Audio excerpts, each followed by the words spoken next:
Every day in the USA, people find themselves in court.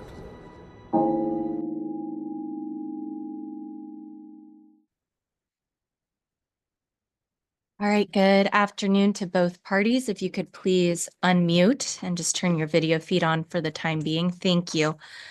So we are here in cause 24S000198. We have the plaintiff, Darren Clifford, present. We have defendant Sunny Meadows present, Representative Kyle Murphy on their behalf. So we're here in the small claims trial. Mr. Clifford is requesting $5,000 as the tenant. I'm assuming that's for returned rent or payments. So I do have your exhibits in front of me from both parties. I have reviewed them slightly. So I'm aware to a small degree what will happen. I like to not thoroughly delve into it so I can listen to your testimony and then base my opinion on that information. So how it will go is Mr. Clifford, you'll go first. You filed the cause, so you will go first. You can call any witnesses to testify on your behalf. After you're done, Mr. Murphy, you will go then say your side of the story. If you have any witnesses, you can call them as well. Mr. Clifford, I'll allow you to make just a final remark in regards to Mr. Murphy's statements, as you are the plaintiff in this matter after he's done testifying, and then I'll give you both my judgment in this matter. I do have both your exhibits. When you're giving your testimonies, if you could please refer to any exhibits that you're talking about so that I could find them as well and follow along that way. It'll just expedite the matter, and that way I'll know specifically where to look. Please just talk to me during the pendency of this trial, not to each other, so we could just be cordial and just expedite it. I'm sure no one wants to be here longer than they need to. And that is pretty much it. Does anyone have any questions for me? No, Your Honor. No, Your Honor. Did you have anything, Mr. Clifford? I know that when my clerk was checking you in, I feel like you said you maybe had a question. Did I hear that I wrong? did, but I found it. We're good. Okay, all right. Okay, well then let's go ahead and begin. Mr. Clifford, if you can please raise your right hand. Do you swear to tell the truth during this proceeding? Yes, Your Honor. Could you please state your name and spell your last name for the record? Darren Clifford. Last name is Clifford. Thank you, sir. Please begin with your testimony. All right. Thank you. Your Honor, the last hearing that we had with the defendant, they said they had a booklet full of evidence against me. There is nothing here that shows the court that I was a bad tenant. I paid my bills on time or early every month. I helped one of the managers out, Bob, with miscellaneous tasks around the property. Also volunteered my time with a few elderly people to help them out that couldn't afford to hire somebody. Exhibit 1. Prior to moving in, both Bob and Janet told me that the community was quiet. Within 10 days of moving in, I was woken up from the neighbor behind me, George, who was working on his roof. As you can see in Exhibit 1, there is a picture that I did provide the court with him working up on top of his roof. I walked outside and I asked him that if they could finish this during normal business hours. I was very polite with him. He turned around and told me to pound sand. From that day forward, I had multiple noise complaints, as you can see in Exhibit 1. I believe there was 7 or 8, but there was more than that. I just didn't print them all out. I just wanted the most serious ones to be, seen. I also contacted the police department on multiple occasions. They only contacted me one time when there was an argument, domestic violence case that went on. George's girlfriend was removed from the property. I also reached out to the code enforcement agency in Longview. They said that they were working with Sunny Meadows to try to see if they could help out in any way. I never heard back from that code enforcement guy. If you look on, I believe it was page 6, you will see that Janet with Sunny Meadows explained that she had multiple people in the park complain about George. It was just not me. Over the course of 6 months, I had multiple sleep interruptions. I lost 3 days of work, totaling over $2,000 because of it. There were multiple occasions, basically from January to May, that I didn't even stay in my house because of the problems. I would stay other places. I also witnessed George and his girlfriend, the tenants who lived behind me, trespassing onto my property on 2 different occasions. I asked them not to use my property as a walkway. They just ignored me. I did reach out to Sunny Meadows about that. I was waiting for approval from the owner, Vince, to get permission to put up no trespassing signs, as I thought that might help. I never heard back from Vince. On April 24th of last year, around 5:30, I just got home from work, and I was approached by George, yelling at me, cussing at me, came onto my property. I felt super uncomfortable about it, because I turned him in about all these noise complaints. I got in my truck and I left the property for 10 days. I didn't return. I did not like how that situation went down. I did reach out to Vince, the owner, letting him know that, hey, this wasn't cool for you guys to put my safety in danger, letting a tenant know that I'm the one that's putting in noise complaints on top of other people. Vince sent me back a thumbs up. There is pictures in the text messages on that. And then Exhibit 2 is Sunny Meadows' policies. I'm sorry, let me just try to find Exhibit 2 because I see where does it start? It should say up on top. I wrote it down on each packet. There was Exhibit 2. I don't know if the court I do have it. I have everything Okay. listed. I'm sorry. I just need to Okay. try to find where it transitions to Exhibit 2. I'm sorry. No worries. I'm sorry. So I see the messages. I thought I just saw it. Actually, I can. The front page should say Sunny Meadows MHP LLC 4400 Ocean Beach rules Okay, and regulations. I just have Exhibit 2 as this. It's a text message starting. Oh yeah, no, I sent everything in. You should have something that looks like this. I sent this all in, 2 Okay, copies. well, let me see. So this starts with Exhibit 2 right here. I have a ton of pictures. There's pictures, and it should say Sunny Meadows at the very top. That's the way that I have my booklet. I just have this at the very front. Is this it? Oh yeah, this is it, but that was supposed to be, yeah, I stapled that with Exhibit 2. My bad. Okay, well, not a problem. So I have it. Okay. Thank you. So if you skip over to the next page, it talks about, or excuse me, I believe it's one of the pages that talks about their quiet hours between 10 p.m. and 8 a.m. This includes mowing, weeding during the summer hours, loud sounds coming from space will not be allowed. And then if you move down to the bottom a little bit, it says Sunny Meadows MHP LLC is privately owned property, the right to evict anyone without notice or persons that may be cognizant of disturbance. That page. And then also, I believe the last page talks about trespassing. Trespassers upon other spaces without permission will never be tolerated. We extend the right to all residents and turn in all residents to comply. And then also, under Washington state law, RCW 5918280, that should be on the next exhibit, Exhibit 3. Landlords are required to provide tenants with a detailed written statement if they intend to retain any portion of their security deposit. This statement must be delivered within 30 days after termination or a rental agreement. I never received any paperwork from Sunny Meadows. I reached out to them on July 17th asking where my paperwork was. I never heard anything from them. I also called them multiple times and left voicemails, again, not complying with the state laws. Sunny Meadows states that, their policies are in place. They do not tolerate disturbance during quiet hours or trespassing on other people's property.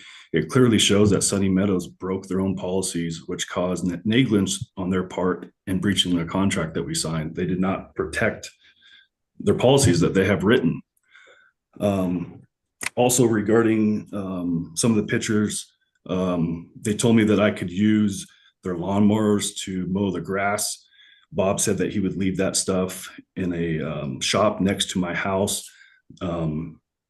It was gone the last week that I was there.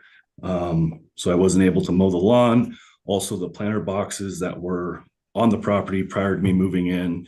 I don't have those pictures, but Sunny Meadows did turn those in. Bob said not to worry about it, that he would remove that that never was taken care of. I also reached out to Vince via email and phone call for 6 months, trying to work something out to get some type of money for relocating the stress that he put me in, the danger that he put me in. All I got was sue me, sue me, sue me. He never would work towards anything, try to work anything out with me.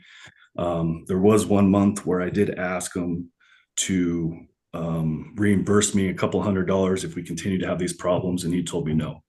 He did give me the right to break my lease, which I did reach out to Sunny Meadows to try to get something in writing so it wouldn't hurt me later on, and they wouldn't give that to me either, Your Honor. Could you please explain to me what the pictures are in Exhibit 3, just so I know for reference what the point of them? Yep, I was just going to get there. So Exhibit 3 are the pictures of me moving out. Okay. Exterior, interior. Sunny Meadows is saying that they're charging me to clean the sink. That was clean. The toilet was never broken. As you can see, those are my dates of me moving out. The toilet would come undone about 2 months in, just like any other toilet. It's a cheap piece on the back. I would screw that back in. Room was cleaned out. I did leave some miscellaneous things like a towel, some toilet paper, some Christmas lights, I think, and a blender. That was totally on accident. I don't, it's not like I caused damage or anything to those area. The refrigerator was also cleaned out, so I'm not sure where they're getting the yellow or red. There was something red on one of their pictures they turned in. As you can see with my pictures, everything looks clean. So I'm not sure where their red or green, I think it was red. Yeah, the red something came from. Also, I'd like to say that I moved out of the back room in January after 3 or 4 noise complaints. I moved into the front room, and that's where I lived at for the remaining of my time. These bleed through stains that came through on the walls was like towards the end of my time. Being a painting contractor for so many years, the bleed through is caused from the builder not priming the walls before painting. And I tried getting Sunny Meadows in there to look at it. They gave me a date, and then they canceled a date, and then they wouldn't come in and do a walkthrough with me.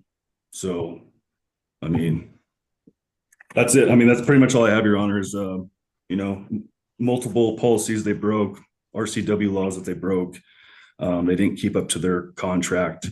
It did cost me several $1,000s to move. I did live out of my vehicle for a couple of months. It did cause me stress, anxiety, lost wages at work. I was not working for myself at the time. I was working at the mill in Longview as a supervisor, and putting me at risk for danger with the neighbor coming at me. So I see that you're requesting $5,000. Can you please break down that amount? I just need to know. Yeah, so I'm charging $2,100 for lost wages. Okay, lost wages. And that you said was 3 days worth.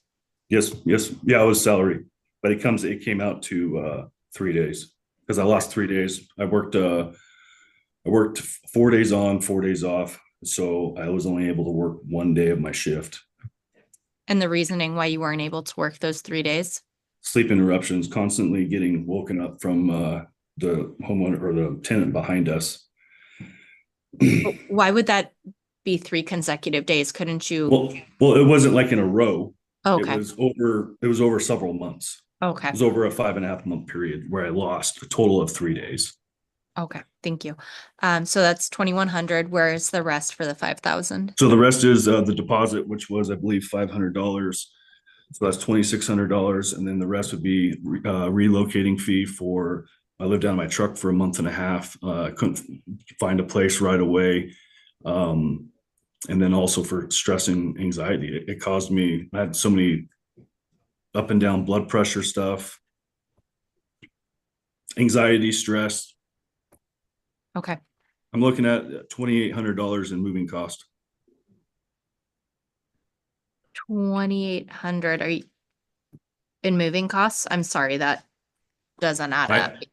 Well, no, so I'm doing so right. So it'd be $2,800. So it'd be $2,100 for lost wages, $2,800 for moving costs, and then the rest would be stress and anxiety that it caused to me.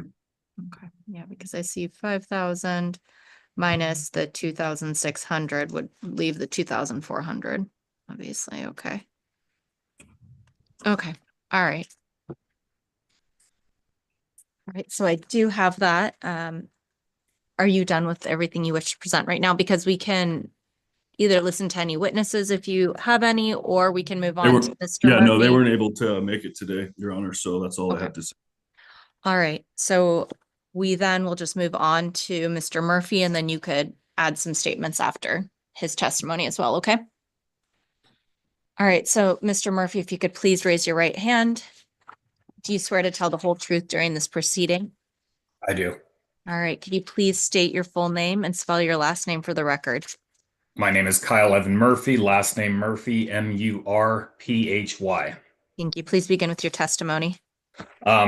Just to start with, I was not a manager during this period when Darren Clifford did live as a resident. I came in afterwards. The previous managers were supposed to take care of this, so all I have is just the paperwork that was presented for this.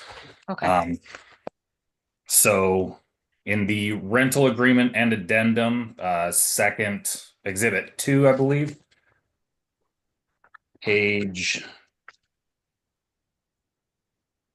way in the back. It's in the back. Yeah, the under the rules and addendum. Okay.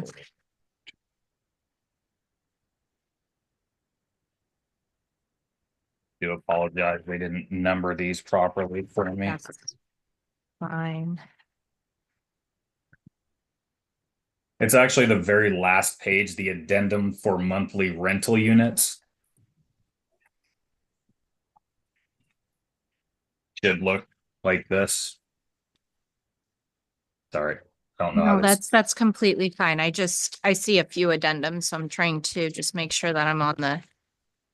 It should be the very last page before the emails, the top that says addendum for Yes, monthly I do rental. have it. It's right here. Um, Okay. Yes.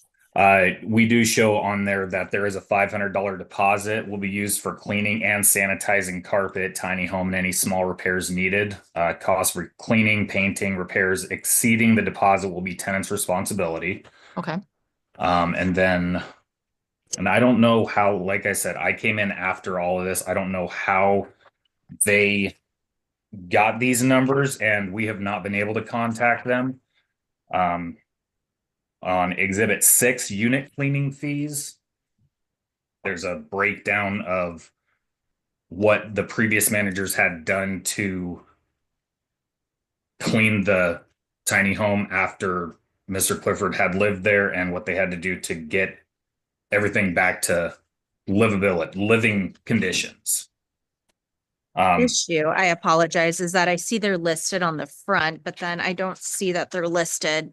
The numbers, the exhibit numbers are listed after the fact, so I'm sort of having to flip through it. So I apologize. So I have photos, unit cleaning fees, unit Yes, number that one right 25. there. The unit cleaning fees. Okay. Yes.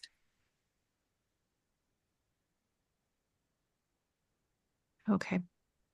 And And you have pictures of the unit? Are these unit pictures? yes, of all the app- photos that we have are of the unit after Mr. Clifford had moved out. Okay. All right, so I'll look through those in a second. Okay, thank you. So I see the breakdown of the cost for cleaning. Okay, please continue. I apologize. No, you're fine. I'm trying to just put this together with all the information that I have. Now you're From, sort of in a difficult position too. yeah.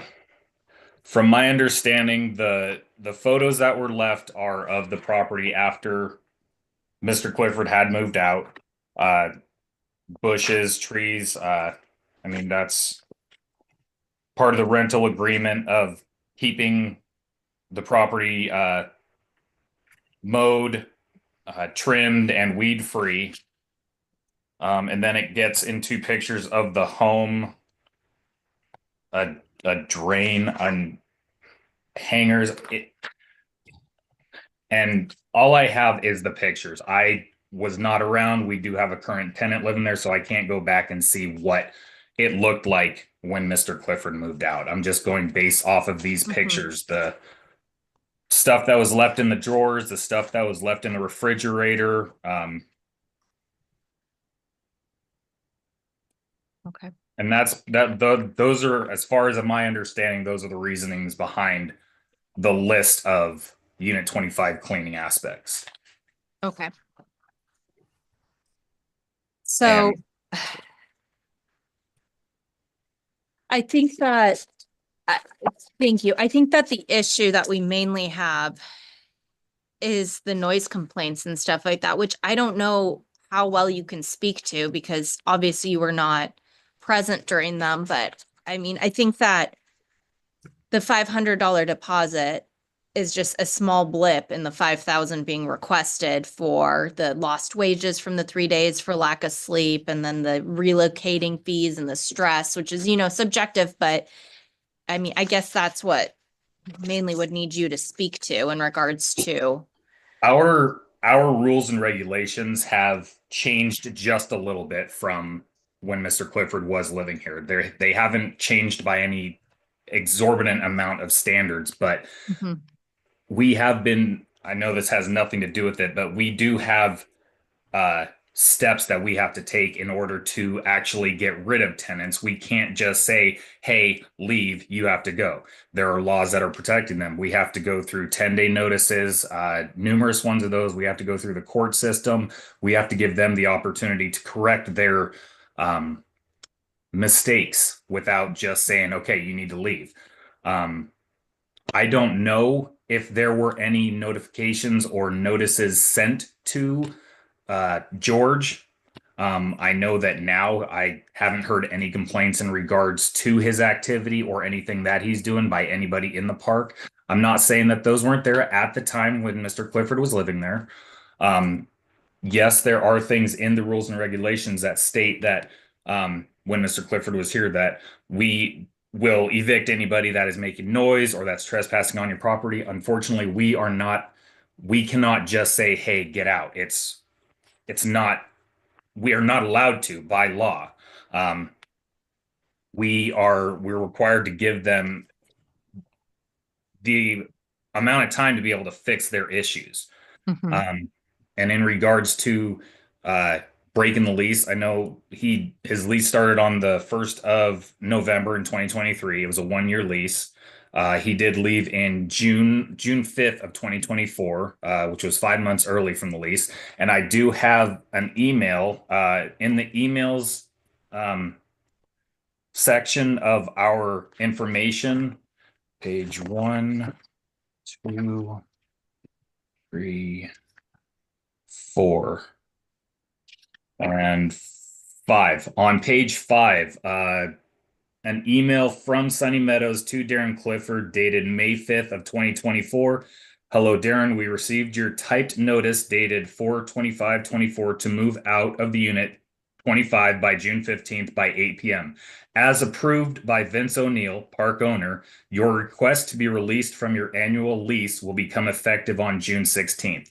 So he was given authorization through the owner of the park to break his lease, which, I mean, with understanding all the stress that he had gone through, it was perfectly fine for, okay, you can break your lease because you're going through all this. We understand. We're not going to charge you for anything, even though we could have charged for the remainder of the lease by law. So he did get permission from Vince to actually leave his lease.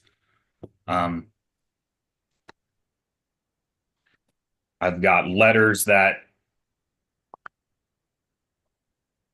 he had sent to, I do believe, the owner.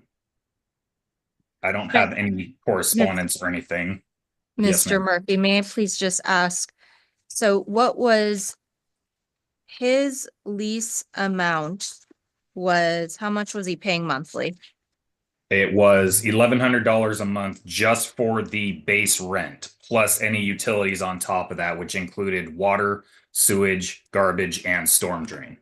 And that was something that you guys would pay, or was that the tenant's responsibility to pay the addition? Technically, we paid it, but the bill came from the city and then it got charged to the tenants, each individual. Okay, and is that what all this Yeah, under the billing rent and information? utility payment summaries, starting on it, it's just a statement starting on the due date of 11/1/2023. That shows the breakdown on the left-hand side in the middle of what the base rent is, $1,100, and then the water tax that changes every month just based on the unit's usage. And it shows the calculation at the bottom of the page as to how we get to what we charge for the tenants in that. And then the garbage, including tax, and the storm sewer including tax, those are set fees set forth by the city of Longview. Okay. So I'm just looking at your lease as well, and it says here.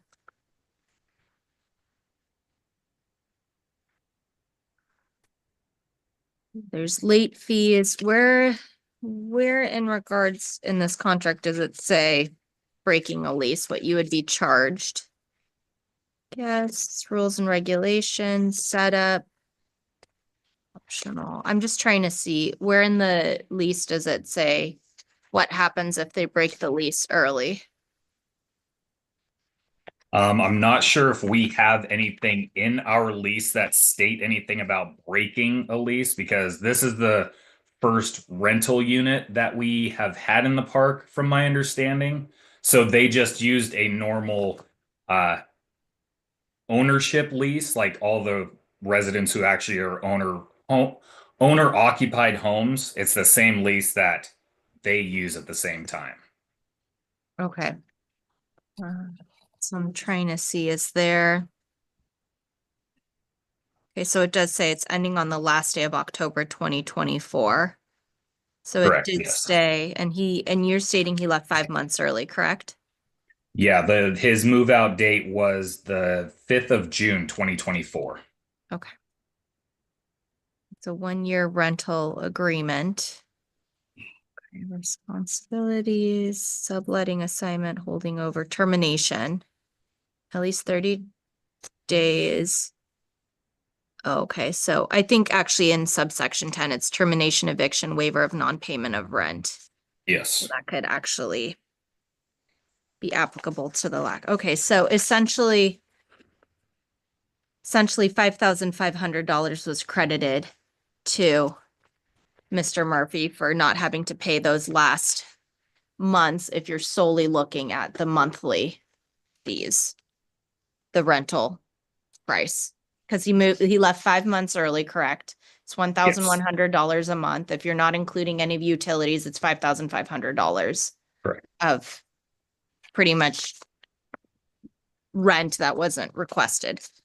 Yes, and from my understanding for the last page of rent utilities payment summary, the last page of statement, there was a previous balance of like negative $1.30, so he had a credit at that point in time, I do believe. Unfortunately, I don't have a copy of the what do you call it? The shortened months for June, for the water bill from June 1st through June 5th. So Okay. So I have that information in front of me. I see there's information from Nippon in here. Is that you just running a background check, or what is this? Or it's just proof of employment and the last few pay stubs? Is that what was requested? yeah, when we do an application, we have them fill out an application, a screening policy, and then we get a copy of their driver's license and social security card, and then we send that to a background investigations just to check their criminal history, eviction history, and credit history, just to make sure that they have the ability to pay the rent and not miss anything. And then if there's any more information requested, we usually request pay stubs or any other information that might help assist in approving or denying a person's residency at the mobile home park. Okay. And again, I was not part of that process during that time. I'm just going based off of what our policy is now, which, as far as I know, it was the same back then. That's how we were shown by the previous managers. Okay. Uh, Mr. Clifford, what is your position? So you still work at Nippon, or is it a different? No, I like- don't. No, I left there in June of last year. So you left there when you left this. Yeah, and I went Okay. back to work. I went back to work for myself. Okay. So you were a foreman there, correct? Yes, ma'am. All right. How many hours a day did you work? Was it an 8-hour workday? No, so I worked 4 on, 4 off, so it'd be 12-hour days. Okay. I started there at 87,500, and they gave me a promotion in January to 134,000 a year. So that's where I came up with that. And I started having the sleep problems, missing work. It was mostly in January, February, and March. All right. Do you have anything additional to include? Yeah, I would like to say, they put these policies in play in their contracts, and if they should reword it better, saying that they have to do X, Y, and Z, they have, you have to send notices or whatever. That's not in their contract or in the policy that I wrote. It should be very clear on how they do steps moving forward. And when I asked Vince for something in writing, I meant more something than email, because when I went to go rent a place, I showed them the email and they turned me down. They said they needed formal writing, a piece of paper with a signature. So still never got anything from Vince. So I mean, that's where I'm at. I mean, noise complaints and regarding the deposit, it still states, even though they have it in their contract here, by law, RCW law, they still have to send you a formal printout on what they took. They never did that. That's all I have to say, Your Honor. Tell me the RCW number. Let me pull it up here. It's on. It's going to be RCW 59.18.280. All right, Mr. Murphy. So I'm sorry you come into a place where obviously you had predecessors that maybe did different things or you weren't aware of it. I just wanted to ask you, are you aware of whether he was provided 30 days after the termination of his rental agreement, just a breakdown of a statement required of, where the costs went? Because I see the breakdown associated with you, but was that provided to Mr. Clifford? I have no idea, to be completely honest. Like Mhm. I said, I was not even thought of as being anywhere near being a manager at this point in time. The only Mhm. thing I have is the breakdown that is provided in my paperwork. I don't know. Okay. Okay, And because I'm do you, please continue. Do you have anything I else? just wanted to say on the record, Darren, I don't know you, and I do apologize for what you did have to go through in the park. I'm not trying to make it any worse or anything. I do apologize. Bob and Janet were Bob and Janet. That's all I can say. I do apologize about what happened to you, and I'm just trying to go based off the information that I have in front of me. So, I So mean, you Appreciate seem like that. a stand-up guy. It's just, I'm fixing a lot of Yeah. stuff. I feel bad that you're in this position, to be honest. well, I mean, you're in a really tough position because it doesn't seem like you were provided all the previous information as well. So, it's hard for you to defend against a monetary claim when you legitimately don't have any information. It seems that it should have necessarily been up to, Vince, or I apologize, I don't know his last name, the owner, to get Bob and Janet back in to speak to it, because And it puts you in originally, a catch-22. yeah, originally, and again, Darren, I apologize. Originally, when we were originally supposed to go to court, like in November, I think it was, they were at the park and they just deliberately did not show up to court. And I was there So, for that. yeah, I remember this because you asked for, I think, the judgment to be vacated, and then we went through this whole loop-de-loop again, and it seemed like yeah, Mr. Clifford was very, at least, nice with understanding that and going through it. which I'm very appreciative of. And I'm sorry that it's been drawn out so long for this entire case. Okay. So I'm looking at RCW 59.18.280, and I'm looking at specifically subset 1, subsection B. It says here, with the statement required by A of the subsection, which is essentially you have to give them a breakdown within 30 days of how that security deposit is going to be applied to the unit if they're not getting anything back, if they're not getting any refund.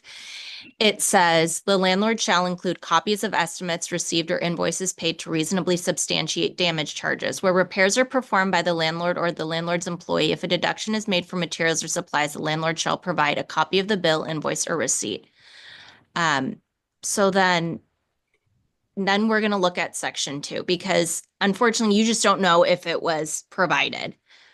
Section 2 says if the landlord fails to give the statement and any documentation required by subsection 1 of this section, together with any refund due to the tenant within the time limit specified in subsection 1, 30 days of this section, he or she shall be liable to the tenant for the full amount of the deposit. The landlord is also barred in any action brought by the tenant to recover the deposit from asserting any claim or raising any defense for retaining any of the deposit unless the landlord shows that circumstances beyond the landlord's control prevented the landlord from providing the statement and any documentation within 30 days, or that the tenant abandoned the premises as defined in 59.18 3.10. So then we have, so I go to 0.310. Default and rent, abandonment, liability of tenant, landlord's remedies. So if the landlord defaults in the payment of rent and reasonably indicates by words or actions the intention not to resume tenancy, the tenant shall be liable for the following for such abandonment. Okay, so when the tenancy is month to month, the tenant shall be liable for the rent for the 30 days following either the, this is rent. This is default and rent. So this has to do with rent default. It goes into a different subsection. So I don't think that this is necessarily, this also has to do when a tenant dies and is unable to claim the property. He's not a deceased tenant. No. He's just an individual that left. So unfortunately, that puts us in a section with subsection 2 of, you don't know if it was provided, but because of that, technically RCW does state that he has to get the refund then if he's not provided an itemized report of what damages. And I see it in here. I do have it. I did email Janet on July 17th. You should have a copy of it asking where it's at. Is it in the copies you provided me? Yes, ma'am. Okay. Yes, Your Honor. That's fine. You can tell me either or. It just doesn't matter. No, I've got a copy of it too that I submitted to. It's I see that email, Darren. Yeah, I never got it, and I did provide my forwarding address, and like I said, they just were not. There was no communication between Vince O'Neill, the park owner, or Janet and Bob. Well, it seems like they were just on their way out or so, and just sort of not handling matters. They didn't care. Yeah, yeah. I didn't know that they were leaving. So when I moved out. Okay, so I am so sorry I don't know how to turn the fax machine off to not ring. I'm Unplug sorry. it. I'm not hearing anything. You're completely fine. Okay, so I see that, and then it says, what was the date on that? I feel like I just July 17th, Your Honor. July 17th. I see 6/28, 2/13/24. Why am I? Thought I kept this in order, but maybe I just need to look through these ones then. Pretty sure. I mean, I know I put it was. This was not fun to put together. I've never. I'm sure it's not fun for anyone. So, okay, yeah. July 17th, under Washington state law, Sunny Meadows has 30 days to send me my deposit plus any paperwork on charges. Where is my refund and my paperwork on the charges? July 17th, you moved out on July 5th? Yes, no, June 5th. June 5th. Yeah. Okay, so that's well over the 30 days. And the fact that you're emailing, I think. Yeah, there was no return email on that one.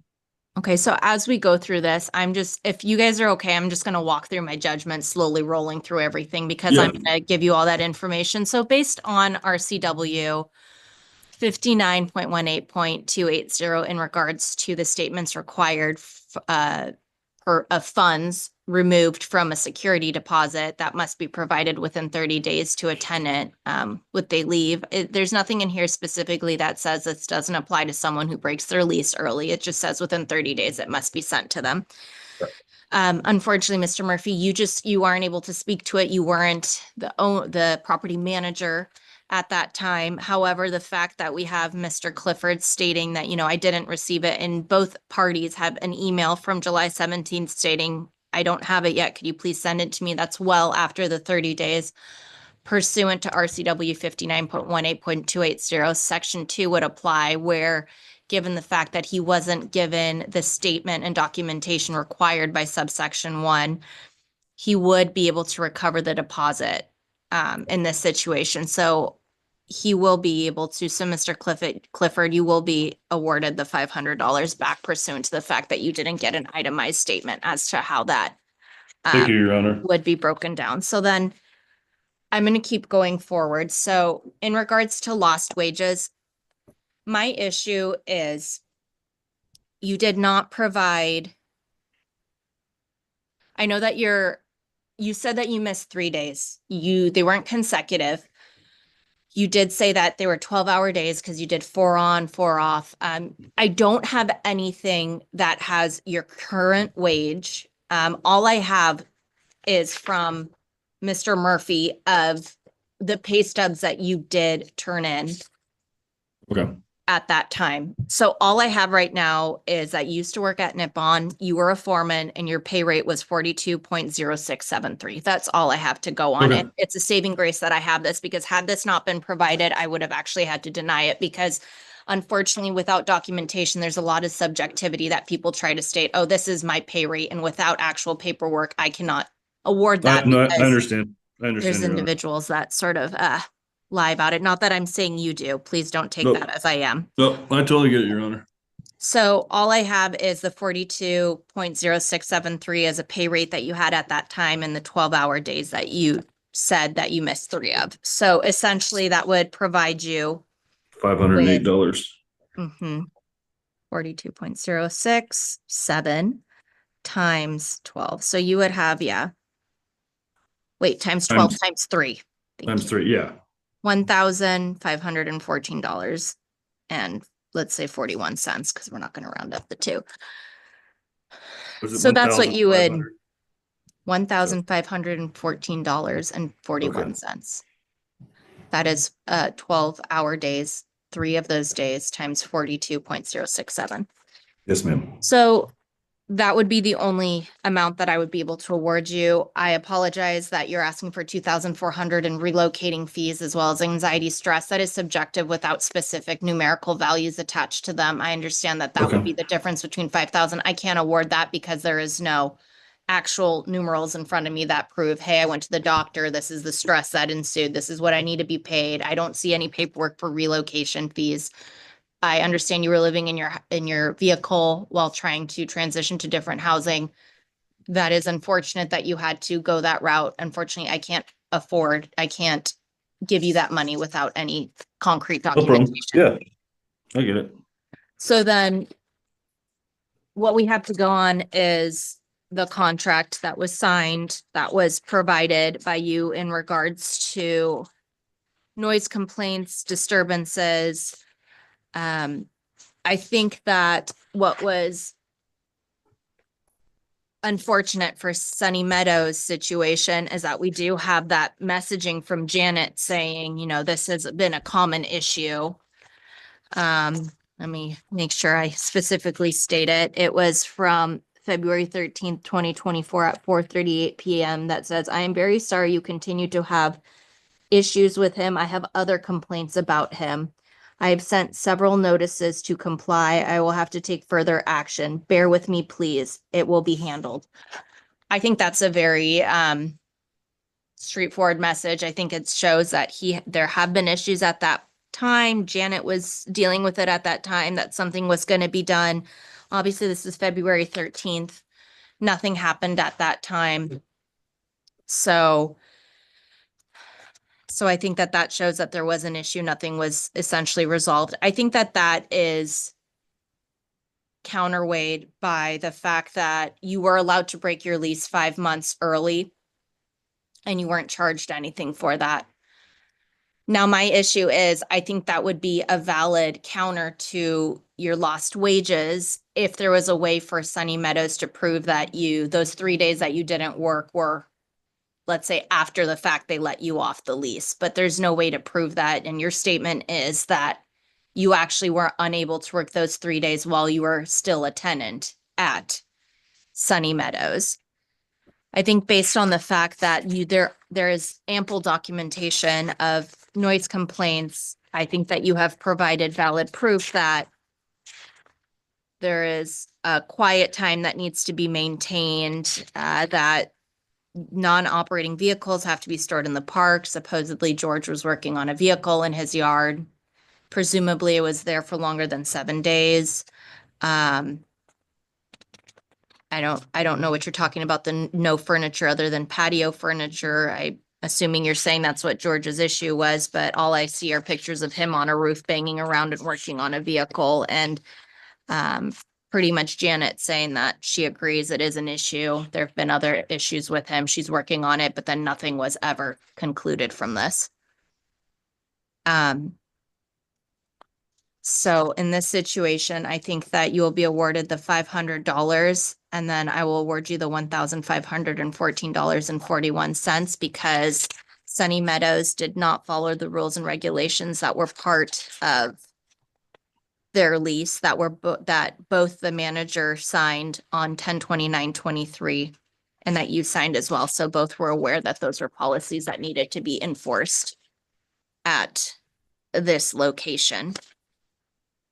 So as such, I will be awarding you. And I'm very sorry, Mr. Murphy. I truly feel somewhat uncomfortable that you were being placed in this situation. I don't want this to by any means reflect that you didn't do a great job representing Sunny Meadows. It's just unfortunately you're put in a very tough position where you have to step in for people that maybe were on the way out and didn't necessarily feel like they needed to, do much at that point. So I apologize. And I hope that the owner realizes that you did a good job representing the business to the best of your abilities. So $2,014.41 out of the $5,000 claim is what will be awarded to Mr. Clifford. So Thank you, Your Honor. $2,014.41. There's a $35 filing fee associated with this. Do you have a service fee for serving Sunny Meadows? No, it was just mail, so it was $21.18. Do you wish to recover that? Yes, ma'am. Okay, $21.18. So $2,014.41. You will get the 35 for the filing fee and 21.18. So that's $2,070.59. You will get a 9% post-judgment interest rate. And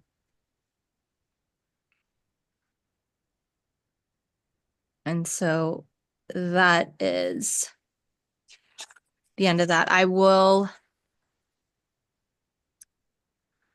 state, well, first I'll say, so I've reviewed today's exhibits and I'm adopting all of them and accepting them as exhibits in this matter. Mr. Murphy, you and Sunny Meadows do have the right to appeal my decision. You have 30 days from today's date. You need to file a notice of appeal with the district court clerk within 30 days of today's date.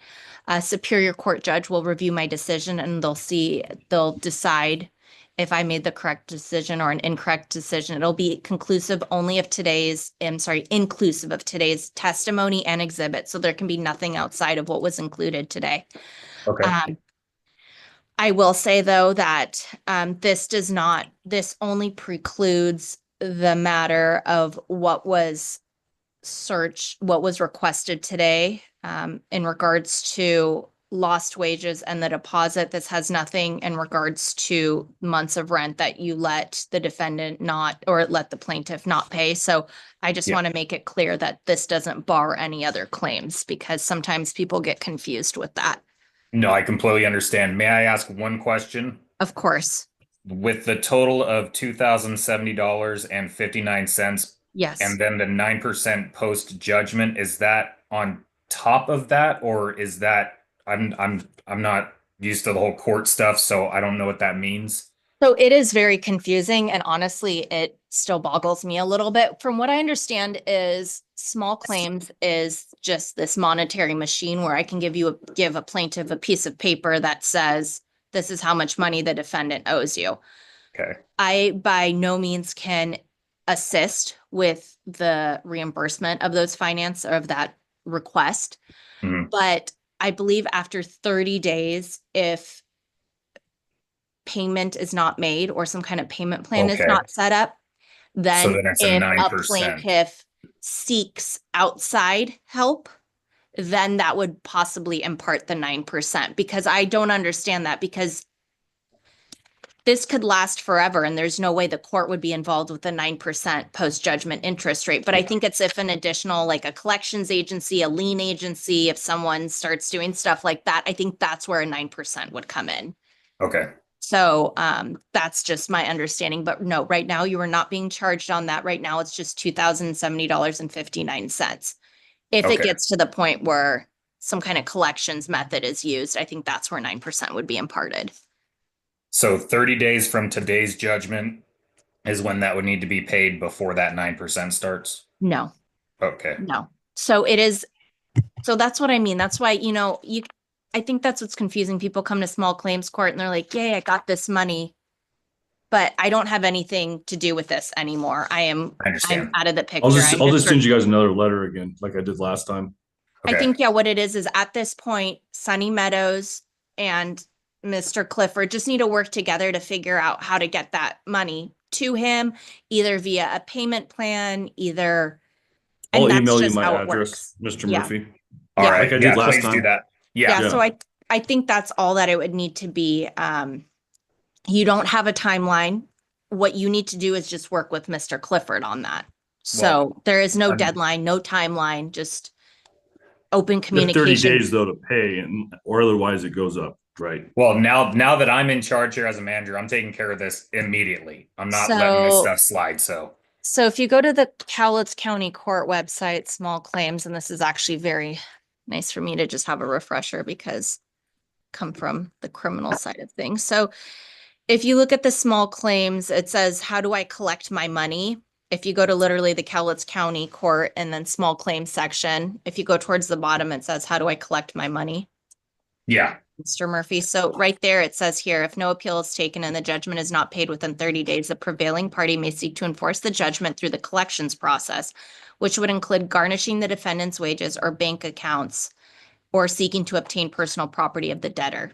Gotcha. Okay. So I think that's why when I say 30 days, that's the 30 days. It's not a deadline because essentially it's up to Mr. Clifford whether he enforces after 30 days, right? Because I've had individuals that were like, hey, I can't pay you everything up front. Can I do a payment plan? And that took longer than 30 days and it was repaid, but at 30 days, the prevailing party didn't file any collections because it was still being repaid. Yeah. It's essentially up to Mr. Clifford whether he wants to follow at 30. So that's why I say open communication. Yeah. Last time this happened, I just put a lien on his property and then I had to revoke it. So yeah. Okay. Last time this happened? well, yeah, the last time because I didn't know they were trying to take me to court to get this thing going to trial. They didn't respond, so I put a lien on his property because I didn't get the paper. So they were supposed to pay me by December 20th. Oh, there was a default judgment previously. Right. So okay. I just put a lien on their property 2 days later. Okay. So there you go, Mr. Murphy. Now you know how serious Mr. Clifford is, I guess. So if you could just communicate Oh with yeah, him. I can. Yeah. And I'm, like I said, I'm taking care of things immediately when it comes to the park now. So Awesome. Well, it seems like you're very serious about it and you're on top of things. And that's really great to hear because I just don't want to see you in front of me again. And I'm sure you don't want to be in front of me again as well. it would be my pleasure to not see you again. Okay. No offense. Say And hi to you again- outside of court. Don't want to see you in Yeah. Frisco again. So And again, Darren, I really do apologize for everything that you went through. I wish you never went through that. In all honesty, from me to you, I really wish that you hadn't gone through that. Bob and Janet are not good people, and I'm glad they're gone. That's So- Yeah. all I have to say. It sucks, hopefully, like you sound like obviously a better guy. I think you live on the corner there or something. I think I've seen you before, but Yeah. it just, I was just flabbergasted and blindfolded by the way I was treated. And A lot of the other tenants were scared of Bob and Janet of the repercussions, but it sounds like you're going to take care of it. And I got nothing against you too, dude, when I reached out to you a month and a half ago. And, No, I understand. I already sent you an email, so you should have the email here. But Yeah, I do still have a copy of it for you. I sent you a new one, but yeah, just Okay. All right. Well, I wish you both the best and thank you for just being, normal individuals. So thank you so much for just Yeah. making this a nice 2:30 p.m. process. Yeah, Well, thank hopefully you very have, much, Your Honor. hopefully you can go home now, Your Honor. Yeah. We'll see. We'll see. Something always comes up. But all right. Thank you for your time and I wish you both the best. Thank you very much, Your Honor. All right. Thank you. All right. Bye-bye.